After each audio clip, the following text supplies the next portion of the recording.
கிறிஸ்துவின் இனிதான நாமத்தினாலே தேவனுடைய பாதத்துல கடந்து வந்திருக்கிற உங்கள் அனைவரை அன்போடு கூட வாழ்த்துகிறேன். கர்த்தர் உங்களை நிறைவாய் ஆசீர்வதிப்பாராக.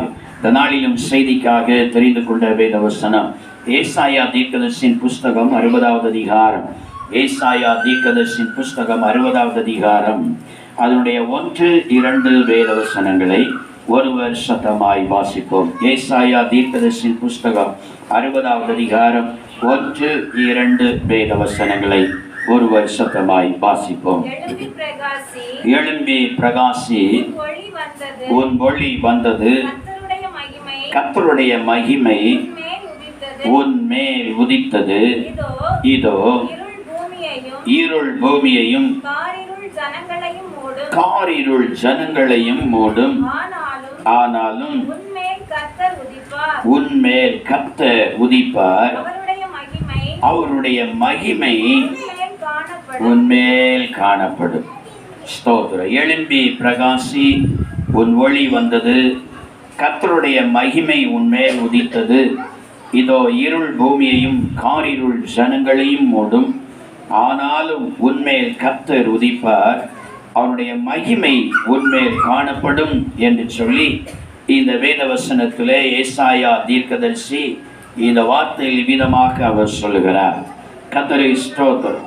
தேவனுடைய பிள்ளைகள் தன்னுடைய வாழ்க்கையில அவர்கள் எழுந்து பிரகாசிக்க வேண்டும் என்று சொல்லி இந்த வேதத்தில் அவர் எழுதியிருக்கிறார். கர்த்தரை ஸ்தோத்திரம்.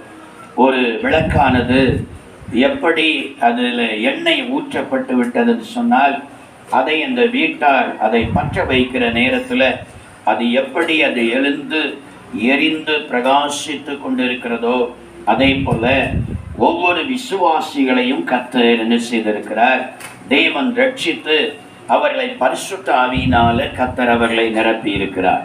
பரிசுத்த ஆவி என்கிற எண்ணெயை கர்த்தர் தேவனுடைய பிள்ளைகளுக்கு ஊற்றி கொடுத்திருப்பதே அவர்கள் கிறிஸ்துவுக்காக அவர்கள் எழுந்து பிரகாசிக்க வேண்டும் என்று சொல்லிதான் கர்த்தர் அந்த பரிசுத்த ஆவியாகிய எண்ணெயை கர்த்தர் ஊற்றி கொடுத்திருக்கிறார். சும்மா ஆவியில நிரம்பி அந்நிய பாஷைகளை மாத்திரம் நாம் பேசுவதற்காக அல்ல, நம்முடைய ஜீவியத்தில் நாம் கிறிஸ்துவுக்காக எழுந்து பிரகாசித்து தேவனுக்காக ஏதாவது ஒரு பகுதியில் நாம் பயன்பட வேண்டும்.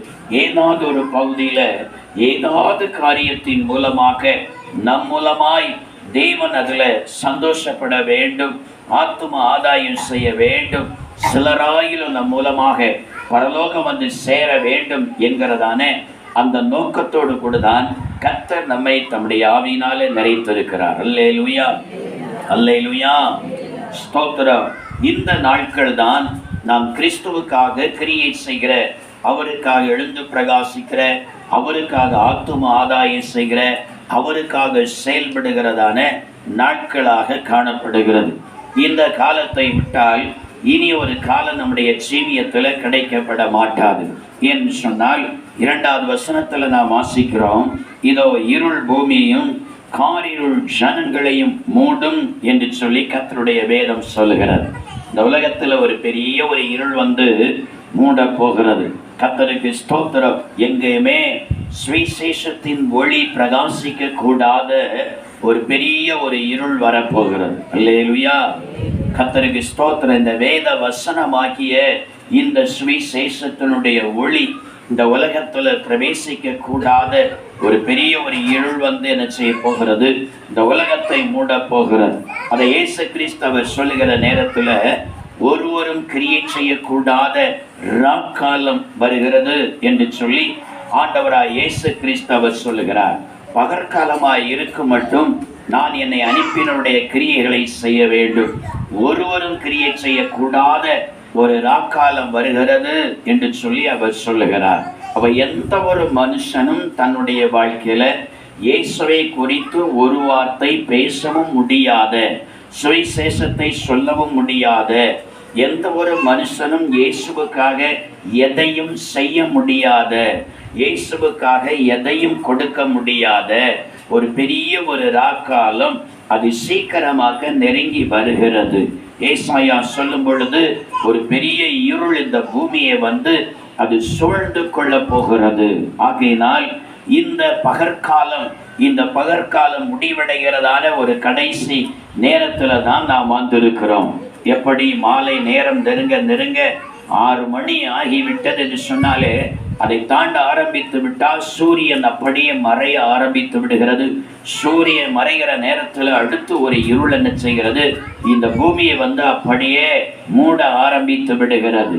இதே போலதான் எப்படி 6 மணி தாண்டுகிற வேளையில சூரியன் அப்படியே அடைகிற வேளையில காணப்படுகிறத நாம் பார்க்கிறோமோ, இதே போலதான் இந்த காலகட்டத்துல நீங்களும் நானும் இருக்கிறோம். அல்லேலூயா, அல்லேலூயா, கர்த்தருக்கு ஸ்தோத்திரம். பகல் மறைகிறதான எந்த மனுஷனும் தன்னுடைய வாழ்க்கையில கிறிஸ்துவுக்காக கிரியை செய்கிற, செயல்படுகிற, பேசுகிற, எதையும் செய்கிறதான அந்த பகல் காலம் மறைய போகிற ஒரு கடைசி நேரத்துல தான் நாம் இருந்து கொண்டு இருக்கிறோம். அல்லேலூயா, அல்லேலூயா, கர்த்தருக்கு ஸ்தோத்திரம். அப்ப இந்த காலத்துல நாம் கிறிஸ்துவுக்காக நாம் பிரயாசப்படாவிட்டால், செயல்படாவிட்டால் இன்னொரு காலம் நாம் அழுதாலும் வராது. அல்லேலூயா. இந்த காலம் கடந்து விட்டதுன்னு சொன்னால் நாம் அழுதாலும் அந்த காலம் வராது. நாம் என்ன செபித்தாலும் அந்த காலம் வராது. எவ்வளவு பிரயாசப்பட்டாலும், எத்தனை நாட்கள் உபவாசம் இருந்தாலும், இனி ஒரு சந்தர்ப்பத்தை எனக்கு தாரும் ஆண்டவரே, இனி ஒரு சந்தர்ப்பத்தை எனக்கு தருவீர்னு சொன்னா நான் கட்டாயம் நமக்காக பிரகாசிப்பேன், எதாயிலும் செய்வேன் என்று சொன்னால் அந்த காலம் நம்முடைய வாழ்க்கையில திரும்பி வரவே வராது. அல்லேலூயா, அல்லேலூயா. அது மாத்திரமல்ல, மனுஷனுடைய ஆயுசு காலமும் கூட அது தேவனுடைய கரத்துல இருக்கிறது. பாருங்க, எப்ப யாருக்கு என்ன நடக்கிறது என்று சொல்லி எந்த மனுஷனாலும் சொல்ல முடியாது. நல்லா தான் இருப்பாங்க, நல்லா தான் ஓடுவாங்க, நல்லா தான் ஜீவிப்பாங்க, ஆரோக்கியமா இருந்தது போலதான் இருக்கும். உங்களை பார்த்தா இவங்கெல்லாம் இந்த 100 வருஷம் இருப்பாங்க அப்படின்னு சொல்லுவோம். பொட்டென்று சொல்லி மனுஷன் போய்விடுகிறான். எப்போ எந்த மனுஷனுடைய ஆவியை தேவன் அவர் தம்முடைய கரத்துல எடுத்துக்கொள்ள போகிறார் என்று சொல்லி தெரியாது. திடீரென்று சொல்லி மரணம் வருகிற நேரத்துல எந்த மனுஷனுக்கும் சொல்லி கொண்டு வருகிறதில்லை. நினையாத நேரத்துல தான், அந்த வீட்டிலையும் யாரும் நினைத்திருக்க மாட்டாங்க, அந்த மனிதனும் தன்னுடைய வாழ்க்கையில அவன் நினைத்திருக்கவே மாட்டான். நினையாத நேரத்துல தான் மரணமும் வந்து விடுகிறது. மரணம் வருகிற நேரத்தில் அதற்கு முன்னே கிரியை செய்யாவிட்டால், தேவனுக்காக ஏதாயிலும் ஆண்டவர்களை ரட்சித்ததற்காக, ஆவியினால் அபிஷேகம் பண்ணினதற்காக, தேவனுக்காக ஏதாயிலும் தன்னுடைய வாழ்க்கையை செய்யாவிட்டால் அந்த மனுஷனுடைய முடிவு பாதாளமாகத்தான் காணப்படுகிறது. பாருங்க, பலரை ஆண்டவர் பாதாளத்துல ஆவியில கொண்டு போய் காட்டுகிற நேரத்துல அந்த பாதாளத்துல போய் விழுந்த ஆவிக்குரிய கிறிஸ்தவர்கள், ரட்சிக்கப்பட்டவர்கள், ஞானஸ்நானம் எடுத்தவர்கள், பல பரிசுத்தாவியை பெற்றவர்கள் கூட அந்த பாதாளத்துல கிடந்து கர்த்தரை நோக்கி கெஞ்சுகிற ஒரு வார்த்தை என்ன தெரியுமா? எனக்கு ஒரே ஒரு சந்தர்ப்பத்தை மாத்திரம் தாரும் என்று சொல்லிதான் கெஞ்சுகிறார்கள். அல்லேலூயா. ஆண்டவரே, எனக்கு ஒரே ஒரு சந்தர்ப்பத்தை தாரும். நான் பூமியில மறுபடியும் போகுவதற்கு, மறுபடியும் இந்த பூமியில வாழ்வதற்கு எனக்கு ஒரே ஒரு சந்தர்ப்பத்தை தருவேன் என்று சொன்னா, நான் நிச்சயமாக எந்த காரியத்தை நிமித்தமாக நான் கிரியை செய்யாமல் இந்த பாதாளத்தில் வந்தேனோ, நீ சந்தர்ப்பத்தை நீ தந்தீர் என்று சொன்னா கட்டாயம் அதை அந்த பூமியில போய் நான் செய்வேன். ஜனங்களுக்கு நான் உண்மை குறித்து சொல்லுவேன். நான் இயேசுவுக்காக எதாயிலும் செய்வேன். என் சொத்தை கூட வேண்டுமானால் நான் வித்து நான் கொடுத்துருவேன்.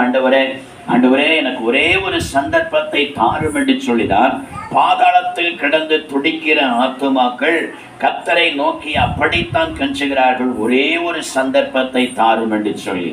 ஆனாலும் அவர்களுக்கு எவ்வளவுதான் இயேசுவை நோக்கி அவர்கள் அழுதாலும், கெஞ்சினாலும், கதறினாலும், துடித்தாலும் அவர்களுக்கு அந்த சந்தர்ப்பம் அவர்களுக்கு கொடுக்கப்படவில்லை. இன்னைக்கு ஆண்டவருடைய வார்த்தையை கேட்டுக்கொண்டிருக்கிற தேவனுடைய பிள்ளைகளே, ஒரு பெரிய இருள் வந்து நம்மை சூழ போகிறது. ஸ்தோத்திரம். அதே நேரத்தில் சிலருடைய வாழ்க்கையில நினையாத நேரத்தில் சில காரியங்கள் சம்பவிக்க போகிறது. அந்த நாட்களுக்கு முன்பதாக, ஆண்டவர் நம்மை எடுப்பதற்கு முன்பதாக, ஆவியை கரத்தில் எடுப்பதற்கு முன்பதாக, அந்த இருள் வந்து நம்மை சூழ்ந்து கொள்வதற்கு முன்பதாக, ஆண்டவர் தந்திருக்கிற இந்த கடைசி இந்த தருணத்தில் ஆகிலும், இந்த கடைசி சந்தர்ப்பத்தில் ஆகிலும் நம்முடைய வாழ்க்கையில வாழ்க்கையில கிறிஸ்துவுக்காக ஏதாயிலும் செய்து அவருக்காக நாம் எழுந்து பிரகாசித்து விட்டு நம்முடைய ஓட்டத்தை முடித்தால் அந்த ஓட்டம் ஜெயமாக இருக்கும். அந்த ஓட்டத்தின் முடிவு பரலோக ராஜ்யமாக நம்முடைய ஜீவியத்தில் காணப்படும். அல்லேலூயா, அல்லேலூயா. ஆகினால் ஏதாயிலும் இயேசுவுக்காக தேவனுடைய பிள்ளைகள் செய்து கொண்டே இருக்க வேண்டும். நாம் சும்மா இருப்பது ஆண்டவருடைய சித்தமே அல்ல. ஏதாயிலும் செய்ய வேண்டும். வேதம் சொல்லுகிறது நம்முடைய வாழ்க்கையில நாம் எழுந்து பிரகாசிக்க வேண்டும் என்று சொல்லி. வேதத்துல நான் வாசித்து பார்க்கும்போது கூட இயேசு கிறிஸ்து இந்த பூமியில் வந்த நோக்கமே இந்த பூமியில் இருக்கிற ஒவ்வொரு மனுஷனும் கிறிஸ்துவுக்காக எழுந்து பிரகாசிக்க வேண்டும் என்று சொல்லிதான் வந்திருக்கிறார். யோவான் சுவிசேஷம் 1வது அதிகாரம் 9வது வசனத்தை நாம் வாசித்து பார்த்தால், உலகத்தில் வந்து எந்த மனுஷனையும் பிரகாசிக்கிற ஒளியே அந்த மெய்யான ஒளி என்று சொல்லி இயேசு கிறிஸ்துவை குறித்து வேதத்தில் சொல்லப்பட்டு இருக்கிறது. பாருங்க, இந்த உலகத்துல வந்த மெய்யான ஒளி அது இயேசு கிறிஸ்துவாய் காணப்படுகிறார். இயேசு கிறிஸ்து தான் இந்த உலகத்தில் வந்த மெய்யான ஒளியாய் இருக்கிறார். பாருங்க, அந்த ஒளி இந்த உலகத்திற்கு வந்தது எதற்காக வந்தாராம்? வானத்துல இருந்த ஒளி, ஸ்தோத்திரம், பரலோகத்துல பிதாவினுடைய மடியில் இருந்த ஒளி, அவரோடு கூட வாழ்ந்த ஒளி, கோடான கோடி தேவ தூதர்கள் எல்லாம் அவரை போற்றி புகழ்ந்து கேராபீன்கள் சேராபீன்கள் எல்லாம் சேனைகளின் கர்த்தர் பரிசுத்த, சேனைகளின் கர்த்தர் பரிசுத்த, சேனைகளின் கர்த்தர் பரிசுத்தர் என்று சொல்லி ஓயாமல் போற்றி புகழ்ந்து கொண்டிருந்த அந்த பரலோக ஒளியாகிய அந்த கிறிஸ்துவானவர் எதற்காக இந்த பூமியில் அவர் ஒளியாக வந்தாராம்? வேதம் சொல்லுகிறது, இந்த உலகத்தில் வந்து எந்த மனுஷனையும் பிரகாசிப்பதற்காகவே அவர் வந்திருக்கிறாராம். அல்லேலூயா, அல்லேலூயா. எந்த மனிதனையும் எந்த மனுஷியையும் இந்த உலகத்தில் இருக்கிற எந்த மனுஷனையும் அவர்கள் வாஞ்சித்தார், அவர்கள் விருப்பப்பட்டால் எந்த மனுஷரையும் தன்னுடைய வாழ்க்கையில பிரகாசிக்க வைப்பதற்காக தான் இயேசு கிறிஸ்து நான் அந்த உலகத்துல வந்தேன் என்று சொல்லுகிறார். அல்லேலூயா, அல்லேலூயா. கர்த்தருக்கு ஸ்தோத்திரம். உலகத்துல வந்த இயேசு உங்க உள்ளத்துல வந்திருப்பார் என்று சொன்னா நீங்க சும்மா இருக்க மாட்டீங்க. அல்லேலூயா. இயேசு உள்ளத்துல இருந்தா எந்த மனுஷனாலும் சும்மா இருக்க முடியாது. இயேசுவுக்காக ஏதாலும் செய்துகிட்டே இருப்பா, இல்லைன்னா இயேசுவை குறித்து பேசிக்கிட்டே இருப்பா. அல்லேலூயா, அல்லேலூயா. அந்த கிரி அந்த மனுஷனிடத்திலிருந்து வெளிப்படும், அந்த ஒளி அந்த மனுஷனிடத்திலிருந்து வெளிப்படும். அல்லேலூயா. இயேசு கிறிஸ்துவிடத்தில் இருக்கிற ஒளி, அவருடைய கிரியைகள் இயேசு அந்த மனுஷனுக்குள்ளால இருந்தா சும்மா இருக்க விடாது, அது கிரியை செய்து கொண்டே இருக்கும். அல்லேலூயா. இயேசுவுக்காக நான் எந்த கிரியுமே செய்ததில்லை. நான் ரட்சிக்கப்பட்டிருக்கிறேன், ஞானஸ்நானம் எடுத்திருக்கிறேன், ஒரு காலத்துல பரிசுத்தாயி பெற்றேன், அந்நிய பாஷையை நான் பேசிடுவேன், ஆலயத்துல வருவேன் என்று சொல்லியும் கூட உங்க வாழ்க்கையில ஒரு கிரியை கூட நீங்க இயேசுவுக்காக நீங்க செய்யவில்லை என்று சொன்னா உங்க இருதயத்தை சோதித்து பாருங்க, இயேசு இருக்கிறாரான்னு சோதித்து பாருங்க. அல்லேலூயா. எங்கேயோ நீங்க இயேசுவை விட்டு இருப்பீங்க, எங்கேயோ அவரை மனஸ்தாபப்படுத்தி வேதனைப்படுத்தி துக்கப்படுத்தி அவரை நீங்க விட்டு இருப்பீங்க. உங்க உள்ளத்தை விட்டு அவர் போயிட்டார், உங்களை விட்டு அவர் போயிட்டார். அவர் உங்களை விட்டு போனதுனால தான் உங்களால கிரியை செய்ய முடியல. உங்களால இயேசுவை குறித்து ஒரு வார்த்தை கூட யாருக்கும் சொல்ல முடியல. ஏன் ஸ்தோத்திரம், பெத்த தாக்கி கூட இயேசுவின் ரட்சிப்பை குறித்து சொல்ல முடியல. உடன் பிறந்தவர்களை கூட இயேசுக்குள்ளால உங்களால கொண்டு வர முடியல. உங்க சொந்த புருஷனை கொண்டு வர முடியல, பிள்ளைகளை கொண்டு வர முடியல, உங்களோடு கூட பழகிறவர்களை சத்தியத்துல கொண்டு வர முடியல. கர்த்தருக்கு ஸ்தோத்திரம். எங்கேயோ விட்டுட்டீங்க இயேசுவை. ஸ்தோத்திரம். இயேசு உள்ளத்துல இல்லாதனாலதான் இயேசுவுக்காக எதையுமே உங்க வாழ்க்கையில செய்ய முடியல. அல்லேலூயா, அல்லேலூயா. பேசுவதற்கு ஞானம் இல்லாததுனால அல்ல, இயேசுவுக்காக செய்வதற்கு கையில பணமோ பொருளோ இல்லாததுனால அல்ல. ஸ்தோத்திரம். இயேசு இல்லாததுனாலதான் உங்க வாழ்க்கையில எதையும் செய்ய முடியவில்லை. அல்லேலூயா. இயேசு இருந்தாலும் உங்களுடைய வாழ்க்கையில ஏதாயும் இயேசுவுக்காய் கிரியை செய்வீர்கள். அதுதான் வேதம் தெளிவாய் நமக்கு சொல்லுகிறது. அல்லேலூயா. கர்த்தருக்கு ஸ்தோத்திரம். நம்முடைய வாழ்க்கையில் அப்படியானால் இந்த இயேசு கிறிஸ்துவுக்காக ஏதாயிலும் நம்முடைய வாழ்க்கையில கிரியை செய்து நாம் கிறிஸ்துவுக்காக நம்முடைய ஓட்டம் முடிகிறது வரைக்கும், அல்லது இருள் வந்து பூமியை சூழ்ந்து கொள்வதற்கு முன்பதாக, அல்லது இயேசு கிறிஸ்துனுடைய வருகை மட்டும் நம்முடைய வாழ்க்கையில ஏதாயிலும் இயேசுவுக்காக கிரியை செய்து நாம் எழுந்து பிரகாசிக்க வேண்டுமானா நாம் என்ன செய்ய வேண்டும்? வேதம் என்ன சொல்லுகிறது? வேதத்தை நாம் வாசித்து பார்த்தால் கர்த்தருடைய வேதம் இவ்விதமாய் சொல்லுகிறது. எபேசியர்கள் நிருபம், முதலாவதாக எபேசியர்கள் நிருபம் அதனுடைய 5வது அதிகாரம். எபேசியர்கள் நிருபம் அதனுடைய 5வது அதிகாரம் 14வது வேதவசனத்தை ஒருவர் சத்தமாய் வாசிப்போம். எபேசியர்கள் நிருபம் 5வது அதிகாரம் 14வது வேதவசனம். ஆதலால் தூங்குகிற நீ விழித்து மரித்தோரை விட்டு எழுந்திரு, அப்பொழுது கிறிஸ்து உன்னை பிரகாசிப்பிப்பார் என்று சொல்லி இருக்கிறார். அல்லேலூயா. 2 காரியம் அதுல சொல்லப்பட்டிருக்கிறது. 1, நீ தூங்கிட்டு இருக்கிற. 2, நீ மரித்தோருடைய கூட்டத்துல நீ இருந்து கொண்டிருக்கிற. அல்லேலூயா, அல்லேலூயா. தூங்குகிறவர்கள் சிலர் ஆவிக்குரிய சபைக்குள்ளே வந்தாலும் பாருங்க, சபைக்குள்ளால வந்து பிரசங்கிக்கிற நேரத்துல இருந்து தூங்கிட்டே இருப்பாங்க. அல்லேலூயா. சத்தியம் அவர்களுக்குள்ளால போகாது. இப்ப எழுந்து பிரகாசிங்க, இயேசு வரப்போகிறான்னு சொன்னாலும் அவர்கள் தூங்கிட்டு இருந்தா எப்படி எழுந்து பிரகாசிப்பாங்க? அந்த சத்தியம் காதில கேட்காத, கேட்ட இவங்க நல்லா தூங்கிட்டு இருப்பாங்க. அல்லேலூயா. கர்த்தருக்கு ஸ்தோத்திரம். பாருங்க, சிலர் வீட்டுல தூங்கிட்டு இருப்பாங்க. அல்லேலூயா. இன்னைக்கு சிலர் என்ன செய்யறாங்க? தூங்கிட்டு இருக்கிறாங்க. அல்லேலூயா. சத்தியத்தை கேட்காமல் பிசாசானவன் சில நேரங்களில சில விசுவாசிகளை வீட்டுல தூங்க வச்சிடறான். சிலரை சபைக்குள்ளால கொண்டு வந்து ஆண்டவருடைய வார்த்தையை பிரசங்கிக்கிற நேரத்துல அந்த தேவனுடைய வார்த்தையை கேட்கக்கூடாதபடிக்கு அந்த நேரத்தில் அவர்களுக்கு அயர்ந்த நித்திரையை அவன் கொடுத்து விடுகிறான். ஆனா பாருங்க, பிசாசு தான் அந்த நித்திரையை கொடுக்கிறாங்கிறத எப்படி கண்டுகொள்ள முடியும்? ஆராதனை முடிகிற நேரத்துல என் ஆத்துமாவை சொல்லி பாருங்க, படபடா விழிச்சிருவாங்க. அல்லேலூயா. அது வரைக்கும் என்ன நடந்ததுங்கிறதே தெரியாது, அவ்வளவு தூங்குவாங்க. என் ஆத்துமாவை சொல்லுகிற குன்றாக படபட அவர்கள் முழித்து எல்லார போல ஆளுக்கு ஒரு ஆளா படியே அவர்கள் என்ன செய்திருவாங்க, போயிடுவாங்க. அல்லேலூயா, அல்லேலூயா.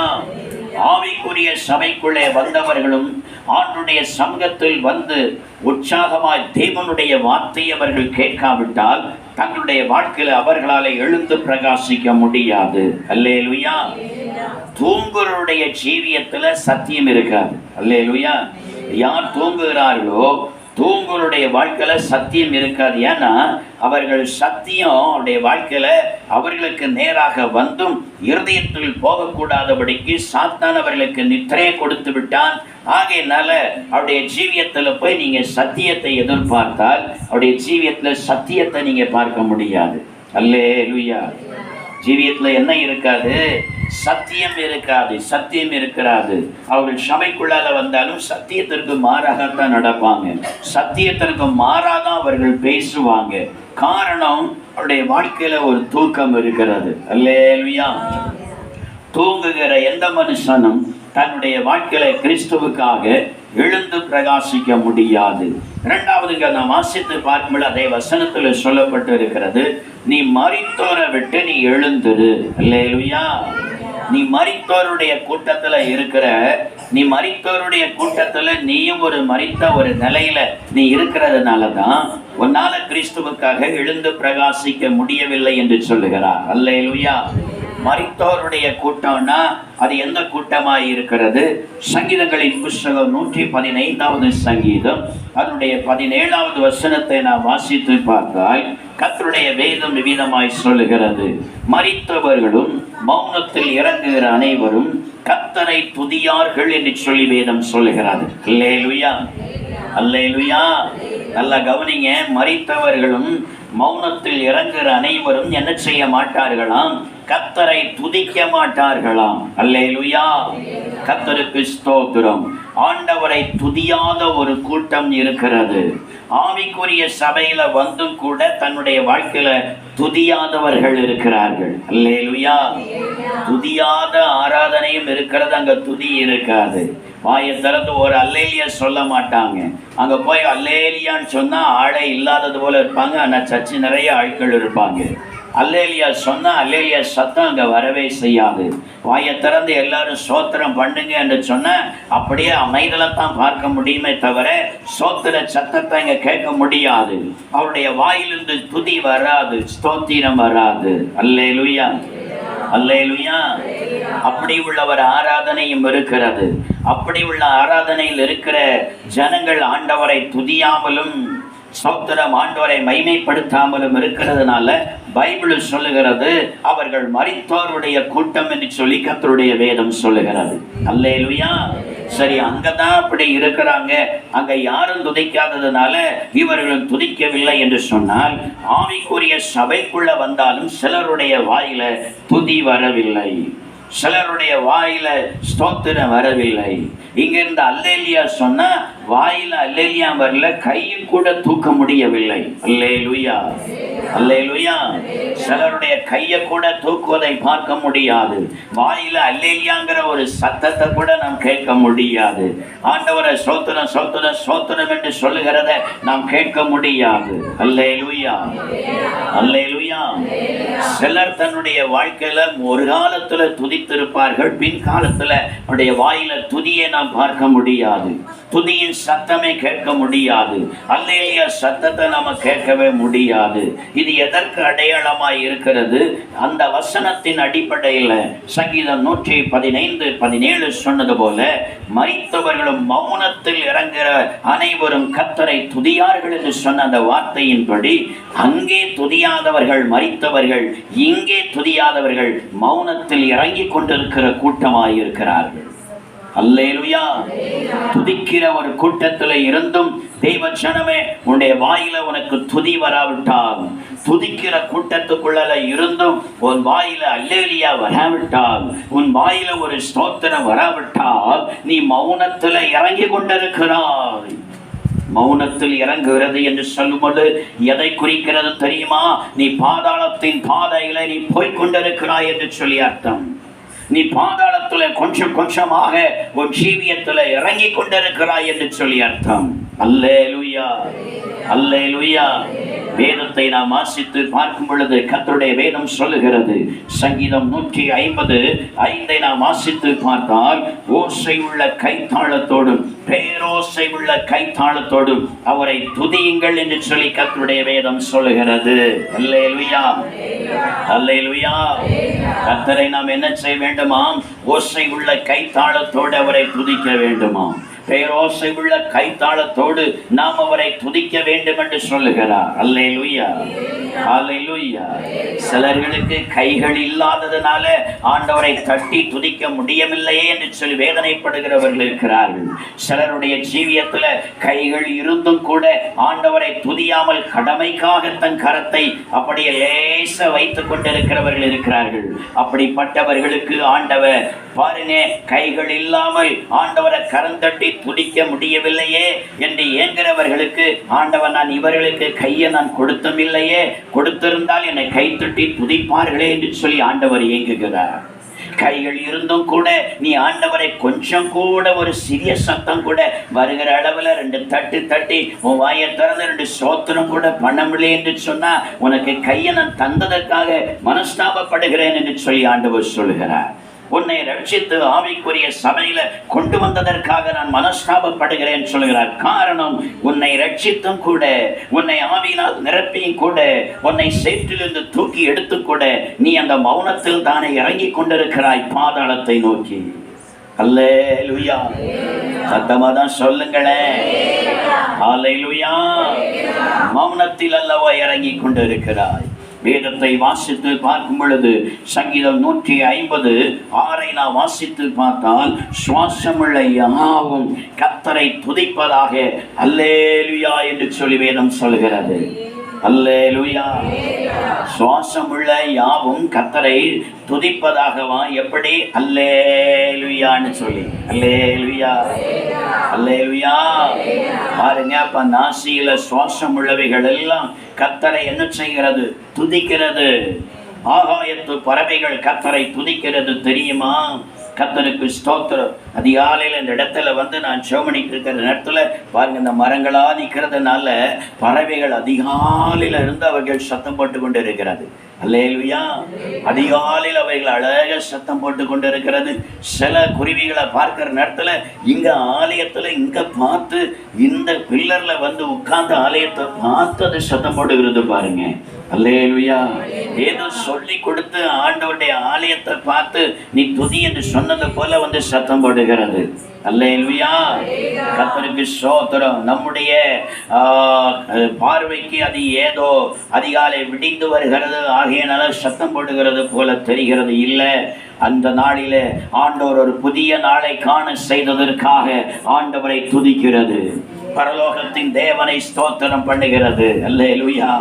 ஆனா கர்த்தரோ உங்களை சேற்றிலிருந்து கர்த்தர் உங்களை தூக்கி எடுத்து ரட்சித்து அபிஷேகித்து அவருடைய பரிசுத்த ஆலயத்திற்குள்ளேயே கொண்டு வைத்த பிற்பாடும் உங்க வாயில துதி இல்லை என்று சொன்னால் வேதம் சொல்லுகிறது, நீ கொஞ்சம் கொஞ்சமாய் நீ மௌனத்தில் இறங்கி கொண்டிருக்கிறாய். உன்னுடைய நாசியில் இருக்கிற சுவாசம் கொஞ்சம் கொஞ்சமாய் இந்த நாட்களிலே பிரிந்து கொண்டே இருக்கிறது என்று சொல்லி பரிசுத்த ஆவியானவர் சொல்லுகிறார். அல்லேலூயா, அல்லேலூயா. சத்தமாய் சொல்லுவோம் அல்லேலூயா. சங்கீதம் 149 அதனுடைய 8, 9 நாம் வாசித்து பார்த்தால் கர்த்தருடைய வேதம் சொல்லுகிறது, ஆண்டவருடைய பிள்ளைகள் என்று சொன்னா பரிசுத்தவான்கள் பரிசுத்த வாட்டிகள் என்று சொன்னா அவருடைய வாயில என்ன இருக்குமா? அவர்கள் வாயில் கர்த்தரை உயர்த்தும் துதியும் அவர்களுடைய கையில் இருபுறமும் கற்குள்ள பட்டயமும் இருக்கும். இந்த கணம் அவருடைய பரிசுத்தவான்கள் யாவருக்கும் உண்டாயிருக்கும் என்று சொல்லுகிறார். கரங்களை உயர்த்தி கர்த்தரை நாம் மகிமைப்படுத்துவோமா? ஹல்லேலூயா, ஹல்லேலூயா. ஆமா, எந்த சூழ்நிலை ஆனாலும் வாழ்க்கையில வருத்தங்கள் உண்டு, சங்கடங்கள் உண்டு, துக்கங்கள் உண்டு, கண்ணீர் உண்டு, கவலை உண்டு. கவலை இல்லாத மனுஷன் இல்லை, துக்கம் இல்லாத மனுஷன் இல்லை, வேதனை இல்லாத மனுஷன் இல்லை. பூமியிலே பிறந்து விட்டான் என்று சொன்னால் பாடுகள் இல்லாத மனுஷன் இல்லை. எல்லா மனுஷனுடைய வாழ்க்கையிலும் பாடுகள் இருக்கிறது, துக்கங்கள் இருக்கிறது. இயேசு பரலோகத்தை விட்டு பூலோகத்திற்கு இறங்கி வந்த வேளையில அவர் வாழ்ந்த நாட்கள் எல்லாம் பாடுகளைத்தான் அவர் அனுபவித்தார். அவருக்காக அவர் தெரிந்து கொண்ட அப்போஸ்தலர்கள் எல்லாம் தன்னுடைய ஓட்டத்தின் முடிவு வரைக்கும் அவர்களும் பாடுகளும் துக்கங்களையும் வேதனைகளைத்தான் அனுபவித்தார்கள். அந்த பாடுகளின் மத்தியில் எல்லாம் அவர்கள் சும்மா இருக்கவில்லை, வாயம் மூடிக்கொண்டு இருக்கவில்லை, மௌனத்தில் இறங்கிக் கொண்டிருக்கவில்லை, பரலோகத்தின் தேவனை துதித்துக் கொண்டே இருந்தார்கள். கரங்களை தட்டி கர்த்தரை நாம் மகிமைப்படுத்துவோமா? ஹல்லேலூயா, ஸ்தோத்திரம், ஸ்தோத்திரம், ஸ்தோத்திரம். ஆகையினாலதான் ஒரு பக்தன் ஒருவன் பாடல பாடுகிற நேரத்துல இவ்விதமாக அவன் பாடி இருக்கிறான் பாருங்க. சேர்ந்து பாடி பரலோகத்தின் தேவனை நாம் மகிமைப்படுத்துவோம். எந்த காலத்திலும் நேரத்திலும் நந்தியால் உம்மை நான் துதிப்பேன். இயேசுவே உம்மை நான் துதிப்பேன், துதிப்பேன். எந்த வேளையிலும் துதிப்பேன். இயேசுவே உம்மை நான் துதிப்பேன், துதிப்பேன். எந்த வேளையிலும் துதிப்பேன். ஆதியும் நீரே, அங்கமும் நீரே, நீரே என் சொந்தம் நீரே. ஆதியும் நீரே, அந்தமும் நீரே, ஜோதியும் நீரே, என் சொந்தம் நீரே. இந்த காலத்தில் இந்த நேரத்தில் நந்தியால் உம்மை நான் துதிப்பேன். இயேசுவே துதிப்பேன், துதிப்பேன். இந்த வேளையிலும் துதிப்பேன். இயேசுவே உம்மை நான் துதிப்பேன், துதிப்பேன். இந்த வேளையிலும் துதிப்பேன். வாழ்விலும் நீரே, வாழ்விலும் நீரே, பாதையும் நீரே, என் பாதையும் நீரே. வாழ்விலும் நீரே, தாழ்விலும் நீரே, பாதையும் நீரே, என் பாதையும் நீரே. இந்த காலத்தில் இந்த நேரத்தில் நந்தியால் உம்மை நான் துதிப்பேன். இயேசுவே உம்மை நான் துதிப்பேன், துதிப்பேன். இந்த வேளையிலும் துதிப்பேன்.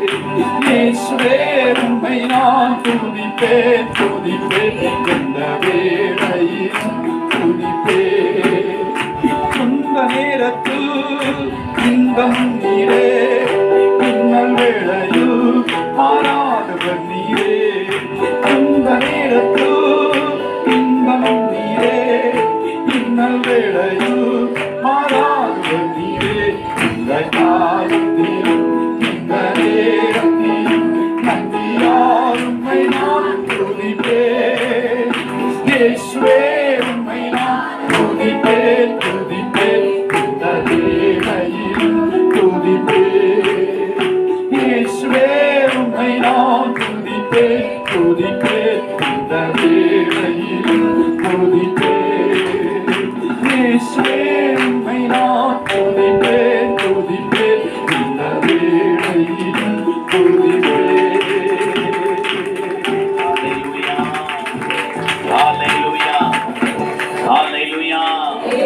கர்த்தருக்கு ஸ்தோத்திரம். பரிசுத்தவான்கள் எல்லாம் தங்களுடைய வாழ்க்கையில அவ்விதமாகத்தான் என்ன செய்தார்கள்.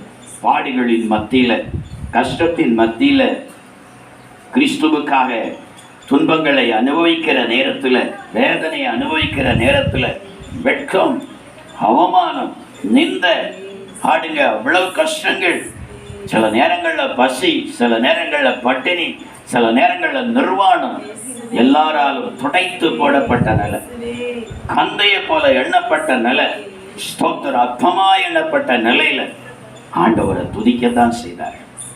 கர்த்தரை மகிமைப்படுத்தத்தான் செய்தார்கள்.